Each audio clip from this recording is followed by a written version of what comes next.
Seres humanos que acompanham o Planeta Podcast, temos um recado para vocês. Show do Planeta Stand-Up, link na descrição.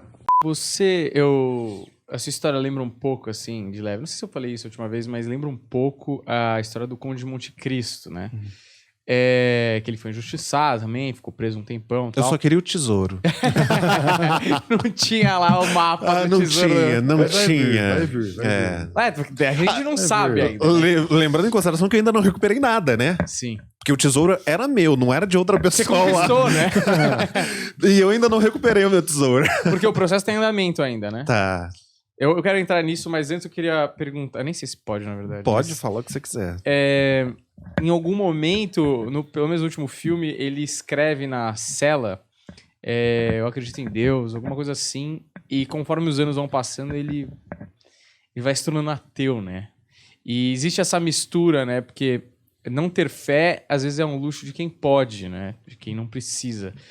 E talvez ali fosse a situação que a necessidade da fé fosse a maior para continuar vivendo. Só que, ao mesmo tempo, paradoxalmente falando, a sua quantidade de fé para continuar vivendo deveria ser gigantesca, mas por tudo que aconteceu deveria ser quase nenhuma. Exato. E aí a pergunta que eu queria te fazer é que nesse processo, qual que foi a sua relação com a fé? Se ela aumentou, se ela diminuiu, se ela oscilou, como que rolou isso? Tá. Uma parte, acho que eu nunca falei isso. Essa coisa de contar os dias na prisão, isso é muito real. Uhum. Tá? Você vê todos os que passaram antes de você lá, e você tem o seu. Porque é a única medida de tempo que você tem. Você não sabe que dia. Uhum. Entendeu? Não existe segunda-feira, ninguém tem relógio. Tudo bem, tem os caras lá que tem celular, tem tudo, né? Recebe jantar com delivery. Mas não para a vida dos mortais. A minha relação com Deus sempre foi muito diferente do normal. Eu nunca vi Deus como a religião mostra. Até porque eu sempre fiz perguntas que as pessoas não explicavam. E as pessoas... Eu era um problema, né? Eu era uma criança problema. Porque eu fazia perguntas que as pessoas não tinham. Então, por isso eu sempre estudei muito. E no que eu estudava, eu aprendi um Deus muito diferente desse que a maioria do sistema fala e muitas das resoluções dos concílios da igreja, né, desses 41 concílios que já houve desde do concílio de Nicéia, foram atualizando, modificando ou questionando alguns textos bíblicos. Então, estava super tranquilo. Só que tá aí. Tudo isso, teoria. Na prática, eu era um rapaz de fé, mas eu me peguei olhando e falei assim, eu vivi para Deus. Eu podia ser engenheiro. Eu podia ser o que eu queria ser se eu não fosse teólogo. Cirurgião plástico. Podia ser médico. Minha família é toda de dentistas. Eu ganhei um consultório. Quem ganha um consultório? Eu poderia ter sido qualquer coisa. Eu poderia ter feito um concurso público. E eu abri mão de tudo isso para me dedicar ao caminho da espiritualidade. Eu dediquei uma vida full time. Eu fiz faculdade, cursos, pós, grego, hebraico, mestrado, física quântica.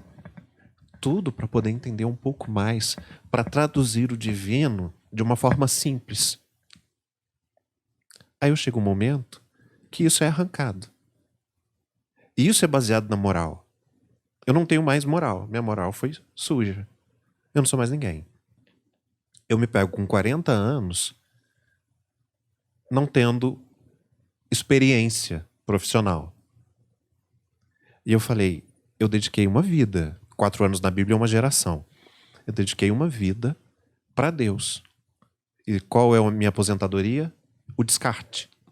Ser jogado fora. Então, é o que eu comecei falando. Eu não vou posar de super. Eu tive todos os conflitos. Eu briguei, eu questionei, eu falei, não é possível. Se até na Bíblia que tem história de Jó depois se deu bem. Ele teve o tesouro lá do Conde de Monte Cristo, porque ele ganhou 10 vezes, né? E Não acontece. Na vida real, não acontece. E aí você precisa, depois de se questionar, porque se questionar faz bem. Se Deus não quisesse isso, ele não tinha te dado um cérebro. Então, não fica questionando a religião. Oi? Não fica questionando Deus que ele não gosta. Oi? Tipo assim, Deus vai ficar magoado, né? Vai borrar, vai bater a porta na tua cara e vai te dar tchau.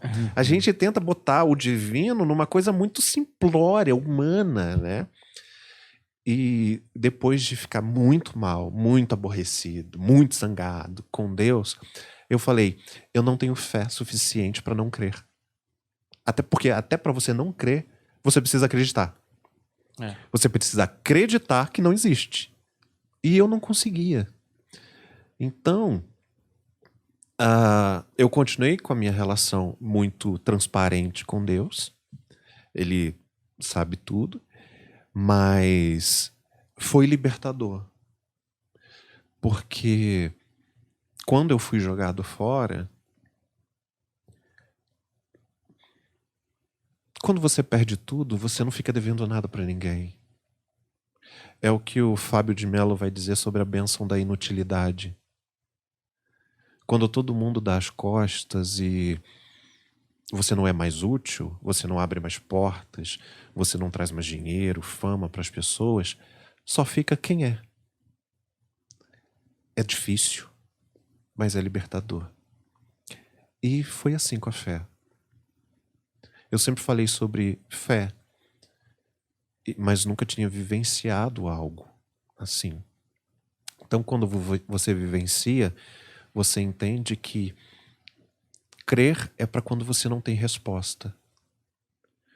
Porque se uma pessoa que estuda tanto quanto eu, que se interessa por tudo, tem todas as respostas, para que ela iria crer em alguma coisa? Então fica a fé na prática. E se torna mais libertador, porque eu acho que eu era, querendo ou não, eu acabava sendo muito perfeccionista. E hoje eu sou mais legal. E Deus me fez assim. Então, tenho os meus conflitos, tenho as minhas crises, e vou ter até morrer. Espero que sim. Porque o dia que eu não tiver, eu não vou ser normal. O dia que eu chegar, não, eu não adoeço porque eu descobri uma chave, sabe? O que tá na moda, você tem que desbloquear. Não vou desbloquear nada. Entendeu? Nem tudo vai dar certo. E é isso, é a vida. E você continua com a sua missão. Talvez seja exatamente isso que eu queria dizer de um jeito todo atrapalhado, que esse é o exemplo de fé maior que pode haver. Tipo, não é esse cara que vai na igreja todo domingo e fala mal dos outros, sabe? É um exemplo do que você passou por tudo isso e ainda assim você transmite coisas boas.